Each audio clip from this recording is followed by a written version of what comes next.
திருச்சியோட வரலாற்றுல சோழர்களோட ஆட்சியில தான் இது ஒரு வளமான ஊரா மாறுது.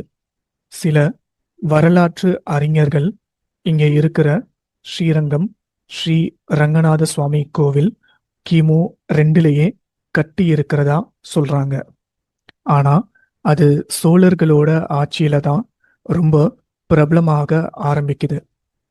இன்னைக்கு உலகத்துல இருக்கிற மிகப்பெரிய விஷ்ணு கோவில்கள்ல ஸ்ரீரங்கம் கோவிலும் ஒண்ணா இருக்கு.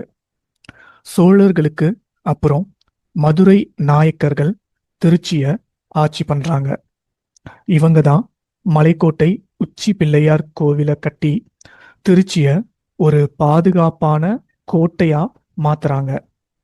இன்னைக்கு மலைக்கோட்டை, அது பக்கத்துல இருக்கிற தெப்பக்குளம், அதை சுத்தி இருக்கிற நூற்றுக்கணக்கான